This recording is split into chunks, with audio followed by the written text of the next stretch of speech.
alladzi khalaqas samawati wal arda wa ma bainahuma ila akhiril ayat. Shallallahul azim wa sadaqa rasulul karim. Wa qala al-mu'allif rahimahullahu ta'ala wa nafa'ana wa bi ulumihi fid dharain ayat dunya wal akhirah. Amin ya rabbal alamin. Al-mukarram wal muhtaram, Bapak Ibu majelis salat subuh dan majelis ilmu pengetahuan yang dirahmati oleh Allah. Kembali kita sama-sama panjatkan puji syukur kehadirat Allah. Kemudian kita sertai dengan sholawat kepada Rasulullah. Mudah-mudahan kita benar-benar menjadi hamba yang beruntung, yang nantinya dikumpulkan bersama Nabi di dalam surga-Nya Allah. Amin ya rabbal alamin. Pengajian kita subuh ini masih kita melanjutkan bicara tentang perkara akidah. Di halaman kedua di bawah, adapun dalil wujudnya segala ilmu yang tersebut itu yaitu hadis Rasulullah SAW yang berbunyi talabul ilmi fardhatun ala kulli muslimin. Artinya bermula menuntut ilmu wajib atas tiap-tiap muslim laki-laki dan muslim perempuan. Dalil wajibnya kita menuntut ilmu adalah hadis Rasulullah yang diriwayatkan oleh Imam Bukhari dan Imam Muslim. Artinya dalil ini dapat dijadikan satu hujjah. Dalil ini dapat dijadikan satu pegangan. Bisa kita jadikan sebagai referensi atau rujukan dalam menetapkan satu keyakinan. Rasulullah katakan bahwasanya menuntut ilmu hukumnya wajib. Arti wajib di sini dikerjakan berpahala, ditinggalkan berdosa. Kalau dia hadir menuntut ilmu, pasti dia dapatkan pahala. Kalau dia tidak mau menuntut ilmu, maka jelas hukumnya adalah dosa. Pada saat seorang umat Nabi Muhammad melakukan berbagai macam ibadah, melakukan penyembahan kepada Allah, kepingin dia menambah pahala supaya nanti bahagia di hadapan Allah. Kalau tidak disertai dengan ilmu, na'udzubillah, kalau ibadahnya ditolak oleh Allah. Rasulullah juga pernah bersabda, amalul qalilun bil ilmin khairun min amalin katsirin bi jahlin. Amal yang sedikit tapi disertai ilmu itu lebih baik daripada amal yang banyak tapi tanpa ilmu. Rajin beribadah, macam-macam yang digawe, sembahyang tengah malam senang, kemudian melakukan ibadah baca Quran senang. Tapi kalau ilmunya tidak ada, khawatir semua ditolak oleh Allah karena mungkin dalam pelaksanaannya ada yang keliru. Nah, jadi dalam rangka menuntut ilmu tidak lain tidak bukan untuk menutupi kekurangan, kemudian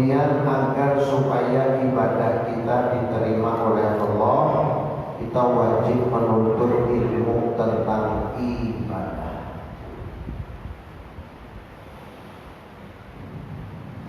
Dan dalil bahwasanya ma'rifatullah jalla wa azza terdahulu wujudnya dari yang lain ilmu, yaitu dijelaskan di dalam kitab Zubat. Di dalam kitab Zubat dijelaskan awwalu wajibin alal insani ma'rifatul ilahi bil istiqamah. Awwalu wajibin alal insan ma'rifatul ilahi bil istiqamah. Artinya yang permulaan wajib atas manusia yaitu ma'rifatullah dengan yakin. Awal-awal agama adalah mengenal Tuhan. Al-Quran mengatakan awaludin ma'rifatullah.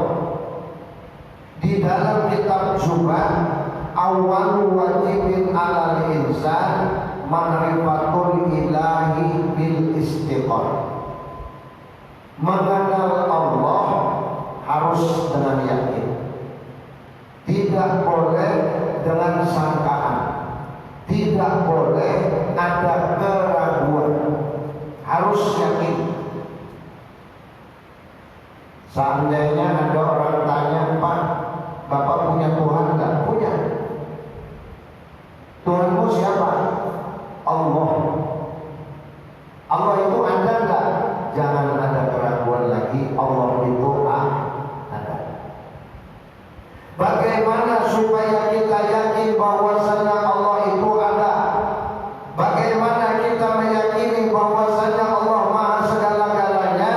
Nanti akan dijelaskan pada penjelasan berikutnya. Yang penting kita selaku umat Nabi Muhammad yang mengaku beragama Islam, pertama kita harus yakin dulu bahwa Tuhan kita Allah.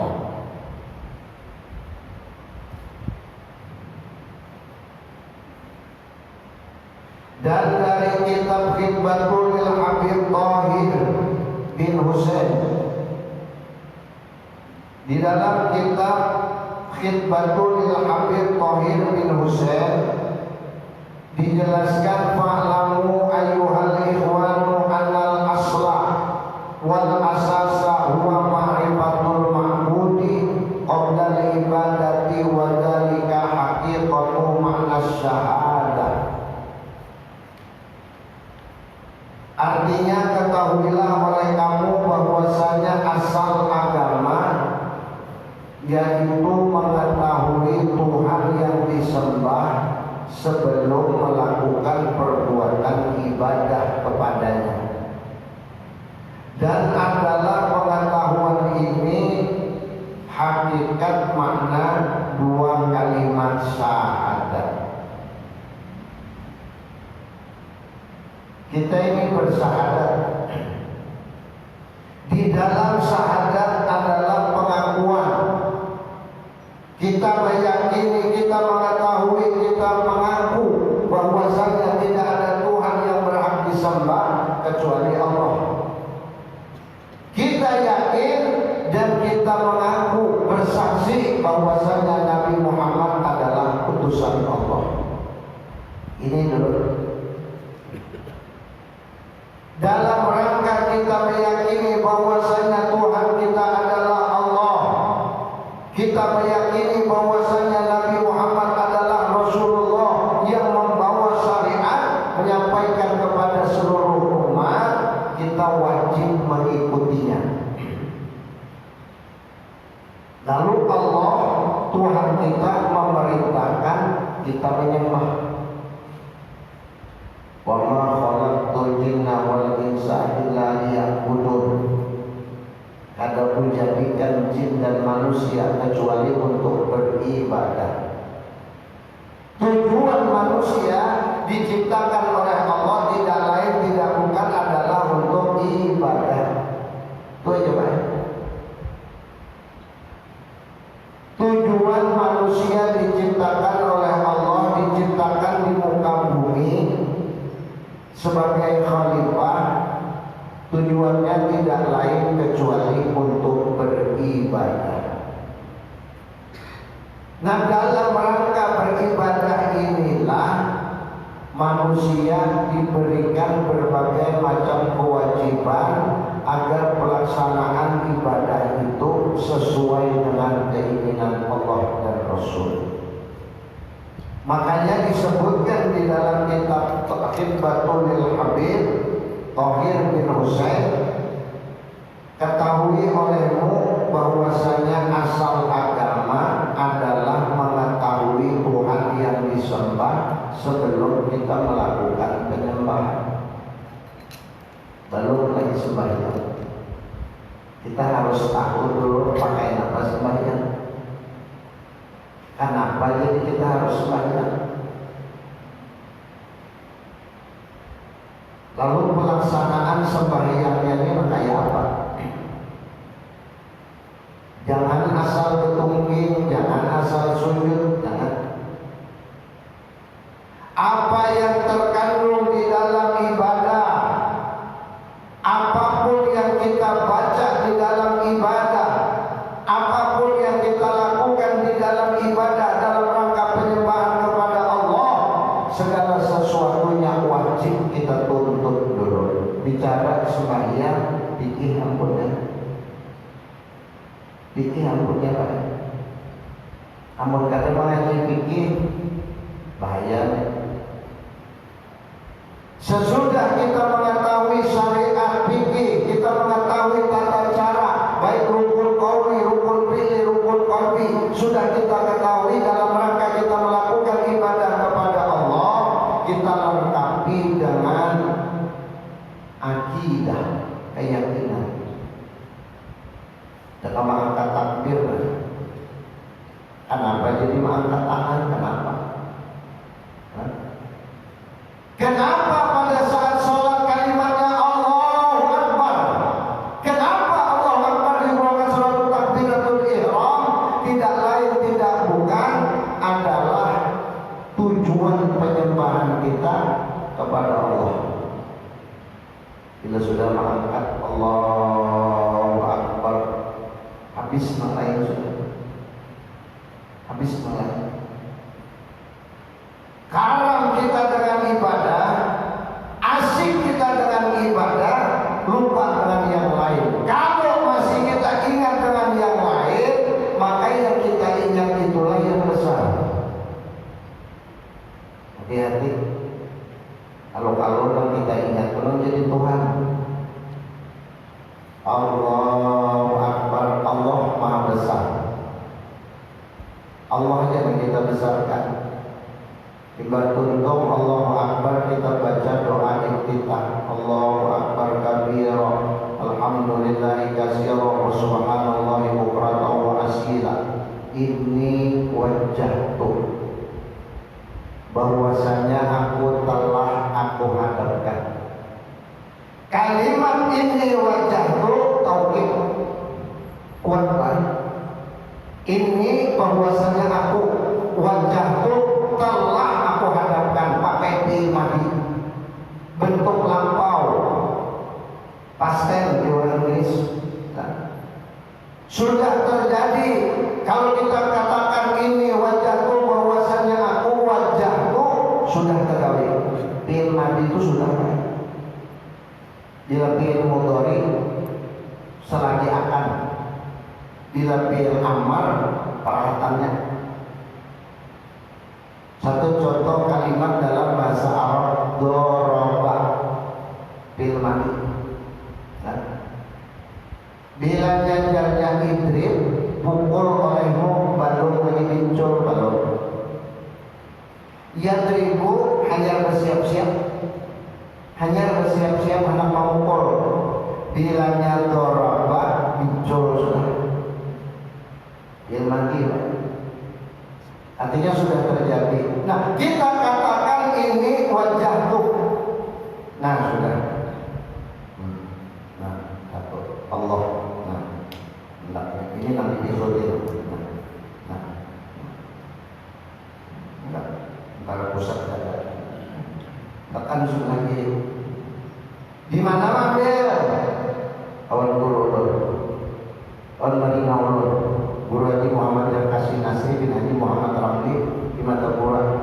masih hidup sih orang.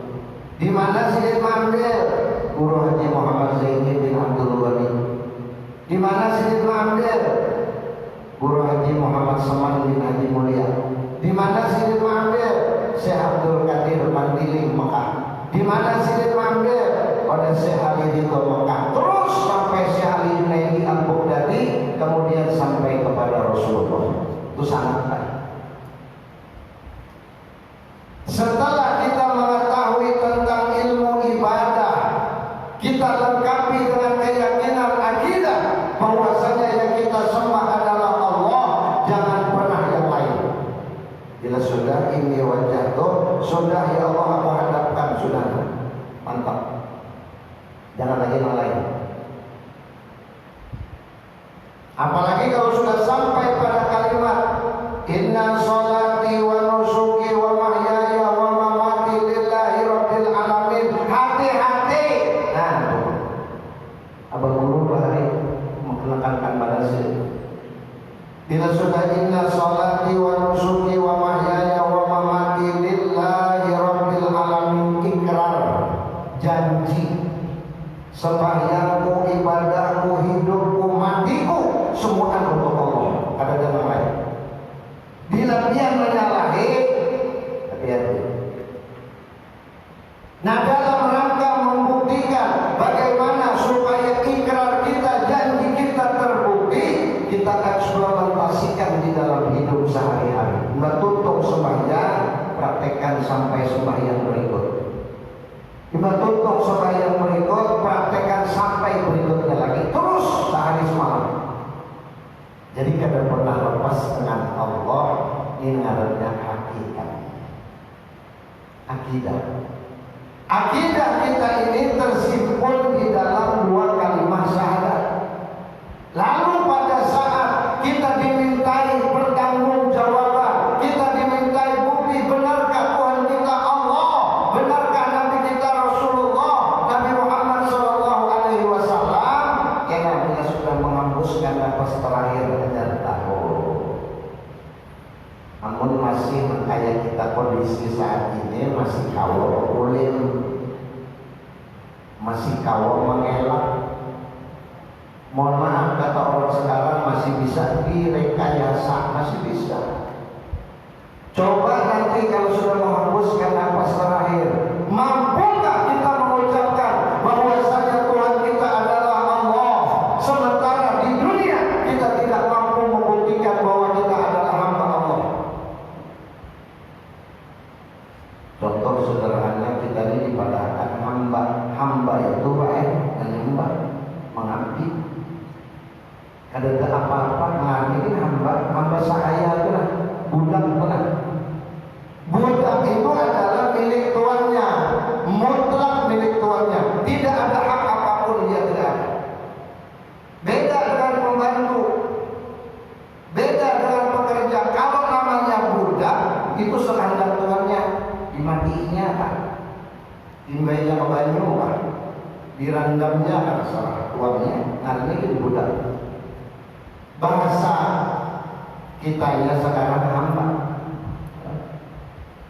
Dalam rangka menghambakan diri kepada Allah, kita ini tidak ada hak apapun kecuali melaksanakan perintah.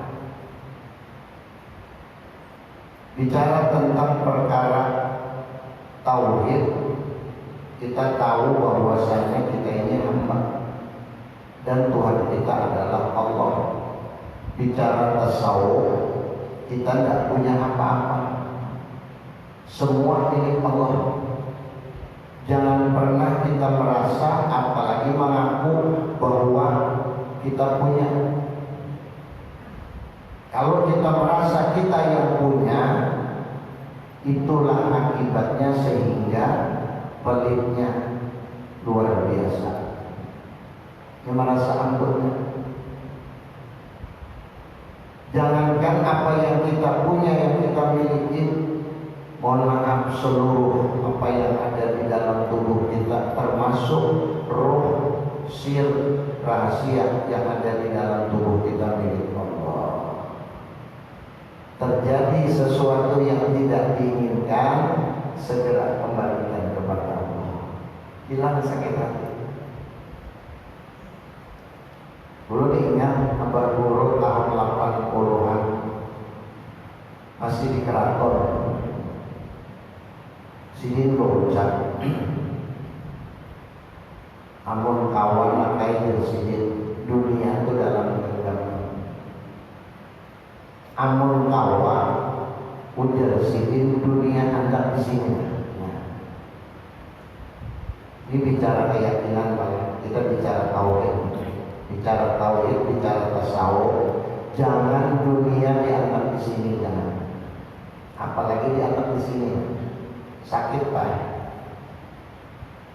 Apapun yang merupakan perkara duniawiya, material, finansial, apapun yang kita punya, kita miliki, semua milik Allah, dititipkan kepada kita dalam waktu sementara, suatu ketika akan diambil oleh Allah dengan cara yang tidak pernah kita tahu dan tidak pernah kita sangka. Mohon maaf, sering terjadi pada saat ini kita masih asik bercengkrama, tidak menutup kemungkinan besok ada kabar meninggal dunia. Ya. Kenapa jadi bisa begitu? Karena Allah yang punya. Terserah Allah, hendak diambil Allah berbila Tuhan Allah. Kita yang penting siap. Bila kita sudah siap dengan segala sesuatunya, kita tahu bahwasanya pemiliknya adalah Allah Jalla wa Azza, tidak pernah kita sakit hati kalau terjadi sesuatu yang tidak nyaman di hati. Rata kita sayang-sayangnya lawan bini, pak tinggalannya. Nah, kayak cacing panas, kayak cacing panggal maksudnya. Nah, ada karuan rasa, ada karuan duit, ada karuan makan. Akhirnya apa ya, urus sekali kawan, kasihan. Kenapa jadi sampai terjadi demikian? Saat kita sayang, saat kita merasa memiliki, saat ini kita merasa kita yang punya, ternyata diambil oleh Allah. Masya Allah, sakit Pak. Di sini nah sakitnya di sini. Sakit Pak. Nang merasa maka tahu. Dia umpama bisi ini nanti yang sayang gimana? Rahatan yang sayang yang luar biasa, pak tinggalannya la ilaha illallah. Nang merasa maka tahu. Tapi ketika kita tahu bahwasannya ini semua milik Allah, ini semua pekerjaan Allah, semua iradah dan kudrat Allah, serahkan. Dan Allah memberikan sesuatu kepada hambanya, semua adalah yang terbaik, bukan yang tidak baik. Kenapa? Karena Allah sayang lawan hambanya. Yakini itu dulu. Bila pian sudah yakin, nyaman Pak. Terjadi sesuatu, nah pindahnya sudah. Makanya jarang dulu mau di sini anaknya nyaman. Biar kita makan takbir, nah. Ya Allah, dunia milik Engkau. Aku titipkan kepada Engkau. Aku mau menghendakkan kepada Engkau ya Allah, supaya ini tidak mengganggu pikiranku. Aku titipkan dulu kepada Engkau ya Allah. Hendaknya lalu nyaman ya, kosong. Ini ada dunia di sini nah. Oh di sini Pak. Jadi bila diambil Allah, sedikit saja diambil Allah, sakit. Jelaskan. Nanti keyakinan. Makanya di dalam kitab Zubat dan di dalam kitab Al-Hikmah, fa'lamu ayyuhal ikhwan annal asla wal asasa huwa ma'rifatul mahmud qabla al-ibadati wa dzalika haqiqatu mana syahadah. Ini kalimat syahadat. Syahadat kita ikrarkan dengan lisan, kita tasdikkan dengan hati, kita buktikan dengan afal. Setelah kita mengucap asyhadu an la ilaha illallah wa asyhadu anna muhammadar rasulullah, hati harus meyakini bahwasanya tidak ada Tuhan yang berhak disembah kecuali Allah. dibuktikan lawan perbuatan. Kalau kita mengaku sebagai hamba Allah, salah besar kalau kita tidak lakukan ibadah. Salah besar.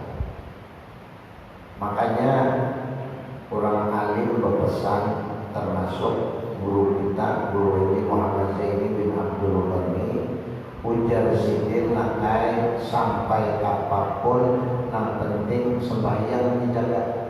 Itu ya. Bila nyawa hendak nyaman hidup, pelihara sembahyang. Bila napa hendak nyawa inginkan supaya dikabulkan oleh Allah, perhatikan urusan kita kepada Allah. Apa yang menjadi urusan kita kepada Allah ketika sedang kita nyenyak tidur, sedang enak-enak kita dibuat mimpi, sedang asik dipelukan suami dan istri, apabila dikumandangkan azan segera bangun. Ngantuk pak mata, uyuh awal, tetap kita bangun Pak. Bukti kan? Bukti Pak. Bahwa kita hamba Allah, kita umat Rasulullah, kita kepingin mendapatkan ridha Allah. Dan bukti, yang lain kan bisa dikisah. Kita yakin dengan kita melaksanakan perintah, kita mampu membuktikan bahwa kita adalah hamba Allah. Ketika kita sudah mampu membuktikan sebagai hamba Allah, gak usah lagi ragu, gak usah minta, tidak perlu keluar kalimat. Allah sudah siapkan segala sesuatu. Mana dalilnya? Fa idza qudiyatis shalatu fantasiru fil ardi wabtaghu min fadlillah. Bila sudah kuntum sembahyang, silakan bertebaran di muka bumi, ambil sesuatu yang disiapkan oleh Allah. Ada lagi mencari,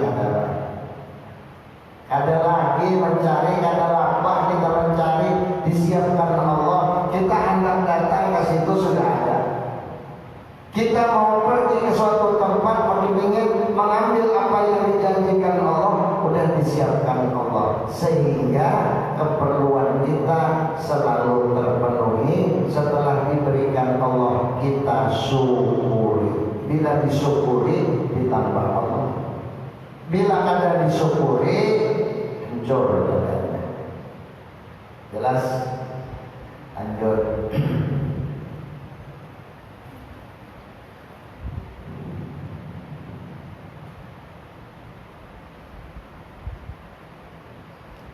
Dan jika telah diketahui kewajiban ma'rifatullah ta'ala atas tiap-tiap mukallaf, maka diketahui olehmu bahwa artinya ma'rifat yaitu i'tiqad yang jazam, lagi muwafaqah pada hak dengan dalil. Bulu-bulu ini kalimatnya sederhana, tapi mau kita jelaskan seharian kita tuntung.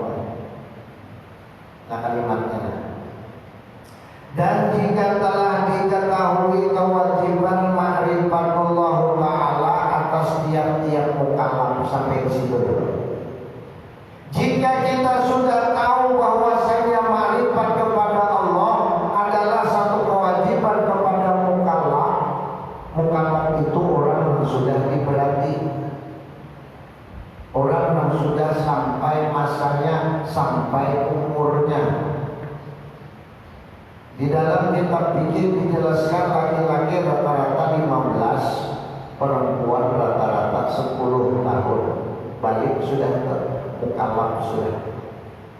Lebih jauh lagi, apabila sudah mengalami tanda-tanda baliknya, kalau laki-laki memiliki beberapa tanda ciri bahwa dia sudah mukallaf, perempuan juga begitu. Yang paling gampang diingat, kalau laki-laki sudah mengalami mimpi basah, ujar Abah Guru, mimpi mimpi naik junior, keluar junior. Nah, laki-laki itu mah umur 13, 14, 15 bila pernah ia mimpi naik junior, dia baru keluar junior, muncrat sudah keluar sudah, bisa sudah keluar nangkang tahu nah, mau mahong keluar sudah balik. Bilanya baru keluar itu baru itu tanda yang utama. Tanda yang kedua ini namanya hulkum. Hulkum ini tanda baliknya seorang laki-laki tercipta dari buah hulbi. Pada saat Nabiullah Adam alaihissalam mengambil buah hulbi atas keinginan disuruh oleh Siti Hawa, lalu dimakan sidin sampai ke sini dikacak malaikat Jibril, ya jadi buah hulkum. Buah hulkum. Bila sudah keluar buah hulkum, suaranya berubah. Asalnya tenor, tidak lagi bariton, bass langsung. Ya kan ada tenor, ada bariton, ada bass. Pak Hari pernah belajar kesenian itu. Bila nyanyinya sopran, mezzo-sopran, alto, tenor. Nah lalakian tenor, bariton, bass. Jadi suaranya ngebas sudah. Dan sudah. Balik ke baik.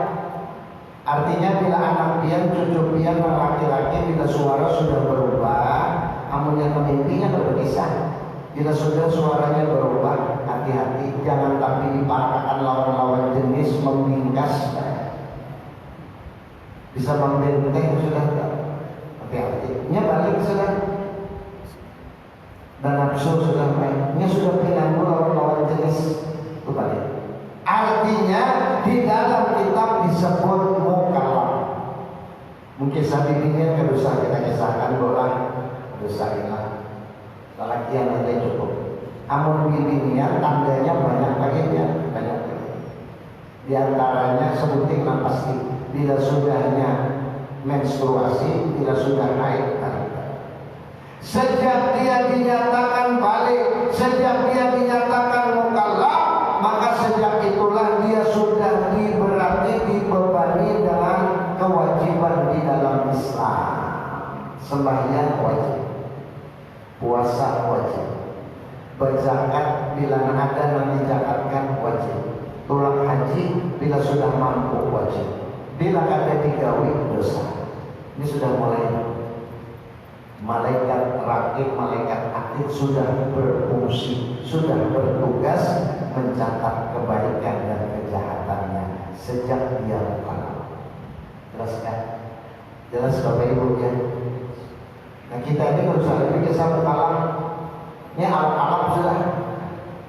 Nah, sudah mengubah, tidak ada lagi bicara mukallaf, artinya tinggal kita memikirkan pada saat saya dinyatakan mukallaf oleh Allah, berapa banyak yang saya tinggal.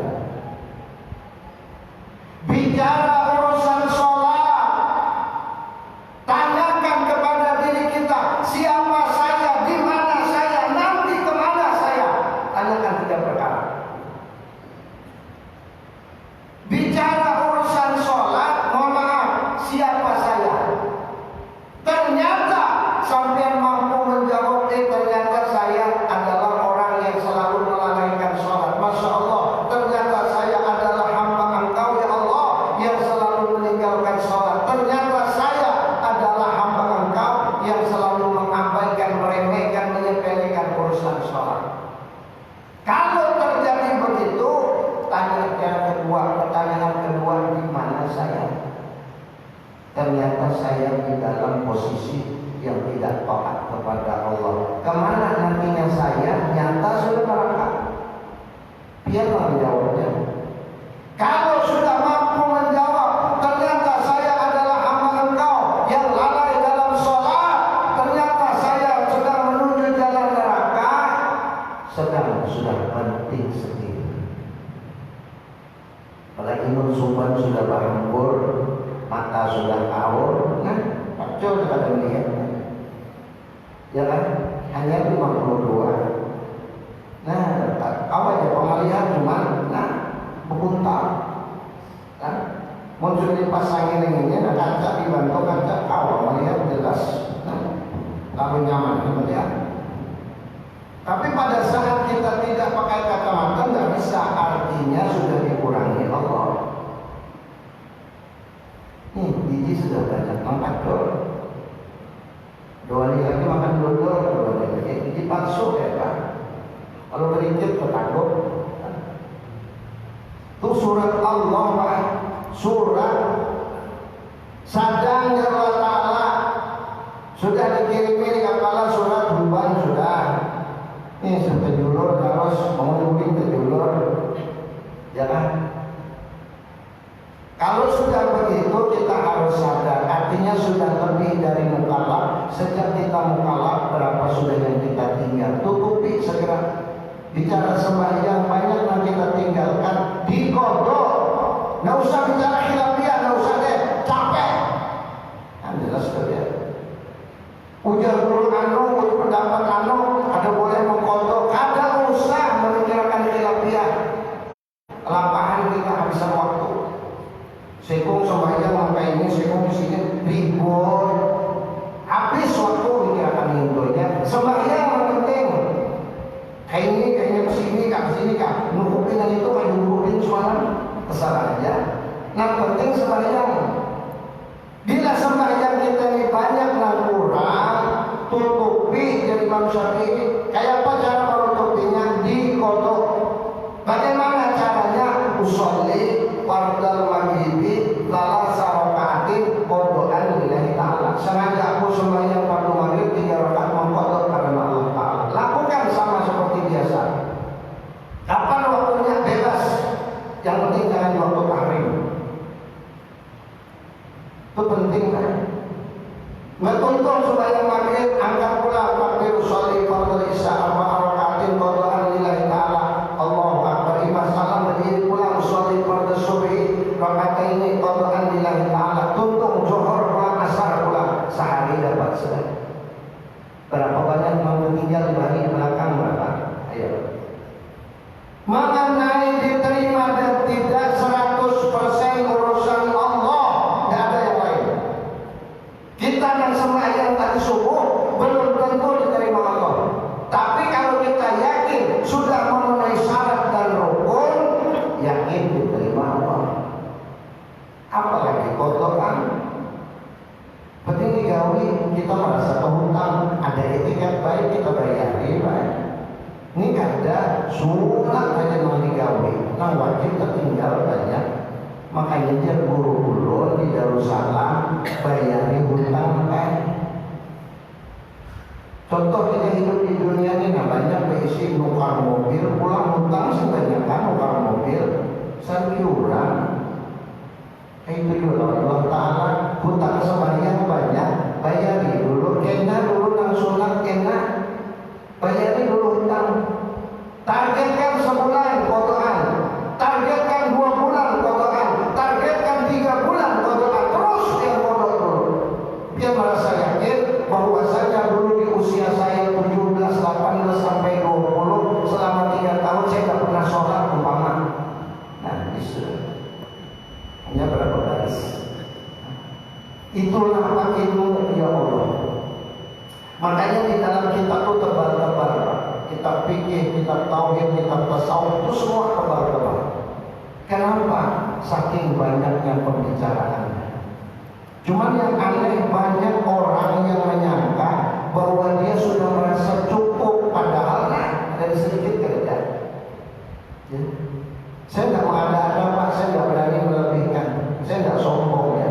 Di pondok pesantren Darussalam dari tahun 79 sampai 2005, 26 tahun Pak, belum ada apa-apanya. Ya.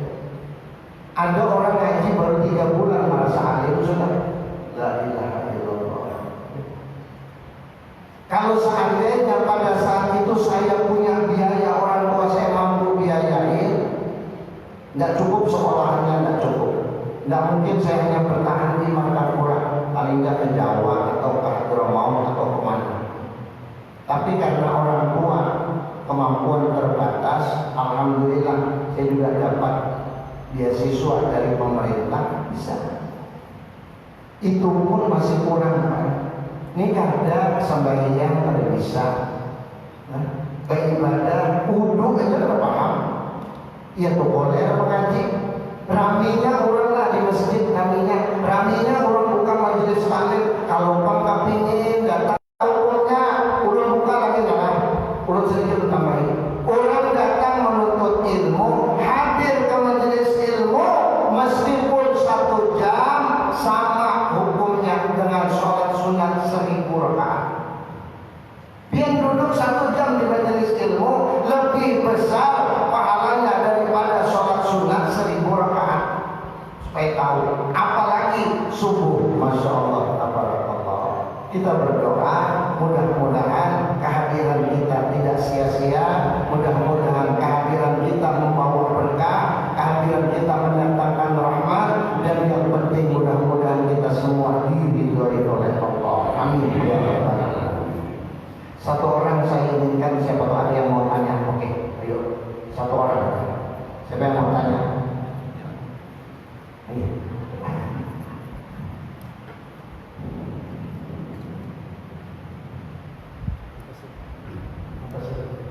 Assalamualaikum warahmatullahi wabarakatuh. Waalaikumsalam warahmatullahi wabarakatuh. Mungkin yang pertama ini buku yang dulu diberikan kami sampai kasus kita memang bahasa Arab. Bolehkah ini akan diterjemahkan dengan bahasa Indonesia?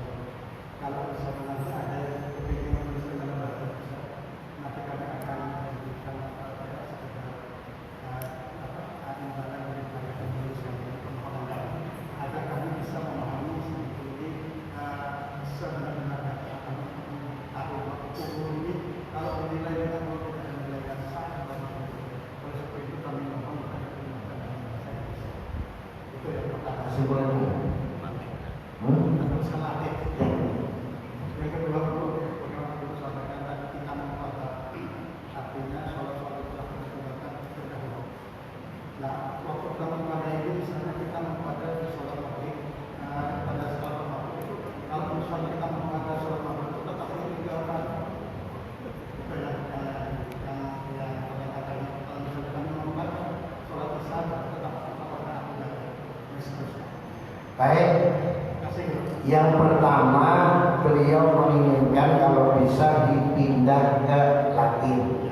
Alhamdulillah saya sudah lama Pak berencana menulis ini Latinnya. Cuman masya Allah, tabarakallah, sampai detik ini belum terwujud gitu ya. Termasuk ada satu kitab fikih Asrar Risalah yang disusun oleh Syekh Abdurrahman Siddiq Pembilahan, salah seorang dan cucu Datuk Kalampayan. Anda perlu pindah juga ke Latin, cuman belum sempat. Termasuk sifat 20 sedikit aja Pak. Jujur kata beliau, kalau masing-masing pegang kan enak kita mempelajari di rumah. Ya. Dan jujur saya tidak berani Pak menyampaikan ilmu tanpa kitab, tidak berani Pak.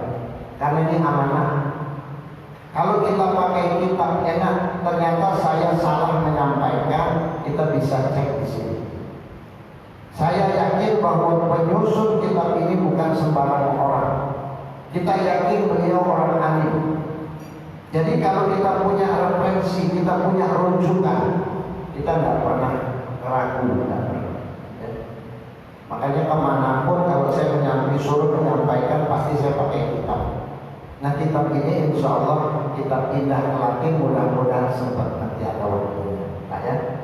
Lalu yang kedua, mengkontrol sholat itu bagaimana yang benar. Sampai lihat waktu. Yang penting jangan waktu tahrim. Waktu tahrim itu adalah setelah selesai sholat subuh sampai masuk waktu suruh. Ya. Sampai masuk waktu suruh itu tahrim. Haram sholat di situ. Sama sesudah asar, haram kita sholat. Ya. Nah selain dari itu silahkan foto. Contoh, sampai setelah ini, setelah isra ada waktu ketimbang mengerjakan yang tidak penting, mengerjakan hal yang sia-sia, wudu masih ada, angkat takbir, menunggu duha. Allahu Akbar, maghrib atau foto subuh, johor,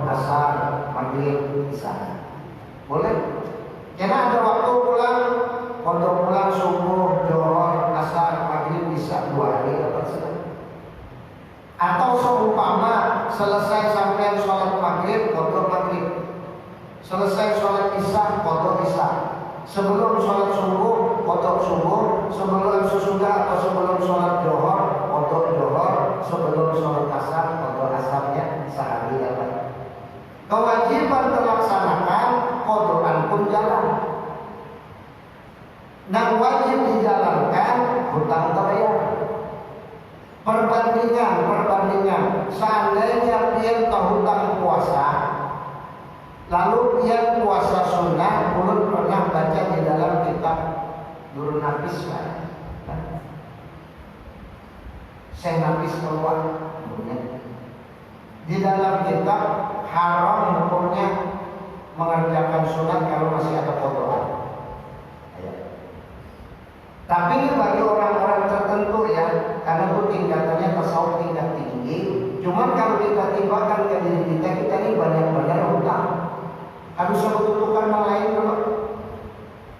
Harusnya dulu kawinan sunat kotor dulu nanti. Bayar hutang dulu. Itu kita tasawuf. Karena kita ingin membersihkan hati. Bagaimana hati kita bersih kalau hutang masih banyak kepada Allah? Ya, kerjakan. Ada waktunya kerjakan. Setiap waktu kita kerjakan yang wajib, lalu qadhaan jangan berjuang sampai berbila, sampai dia merasa yakin tertutupi sesuai dengan jumlah yang ditentukan oleh Allah. Jelaskan.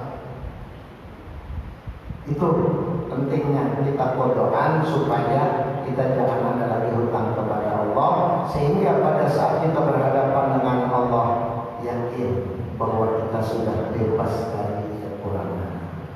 Yuk kita berdoa, minta kepada Allah, memohon kepada Allah, berharap kepada Allah. Semoga kehadiran kita ini mendatangkan manfaat. Mudah-mudahan dengan kita hadir di majelis yang mulia ini, kita nanti dikumpulkan bersama Nabi di dalam surga Allah. Sirri Nabi wa amin Nabi wa bismillahirrahmanirrahim. Bismillahirrahmanirrahim. Alhamdulillahirabbil alamin arrahmanir rahim maliki yaumiddin. Iyyaka na'budu wa iyyaka nasta'in. Ihdinas siratal mustaqim siratal ladzina an'amta 'alaihim ghairil maghdubi 'alaihim waladdallin. Amin ya rabbal alamin. Bismillahirrahmanirrahim. Alhamdulillahirabbil alamin wassalatu wassalamu ala asyrafil anbiya'i wal mursalin sayyidina wa nabiyyina wa maulana Muhammad wa ala alihi wa ashabihi ajma'in. Allahumma rabbana zidna ilma wa wasi'na arzaqna wa barik lana fima razaqtana waj'alna ya Allah min ibadika shalihin waj'alna ya Allah min ibadika rasyidin bi rahmatika ya arhamar rahimin. Rabbana taqabbal minna innaka antas samiul alim wa tub 'alaina innaka antat tawwabur rahim. Shallallahu ala sayyidina Muhammadin wa ala alihi wa sahbihi ajma'in. Allahumma ta'ala ya Allah wa ta'ala wa azwajana kulluhum min ahlil khair. Amir qulubana wa qulubahum bi nuri hidayatika. Rabbana wa taqabbal minna samsika abadan abadan ya arhamar rahimin. Sallallahu ala sayyidina Muhammadin wa ala alihi wa sahbihi ajma'in. Bi subhanahu wa ta'ala rabbil izzati amma yasifun wa salamun alal mursalin walhamdulillahi rabbil alamin. Taqabbalallahu minkum. Demikian yang dapat ulun sampaikan. Salah hilaf ulun pribadi minta ampun, minta maaf, teriring ucapan terima kasih. Mudah-mudahan kepercayaan yang diberikan dan kehadiran kita di majelis ini dibalas Allah dengan pahala yang berlipat ganda. Akhirul kalam, billahi taufiq wal hidayah. Assalamualaikum warahmatullahi wabarakatuh. Allahumma shalli ala Muhammad. Silakan Bapak-bapak, Ibu-ibu, silakan untuk materi dan teh panas. Silakan.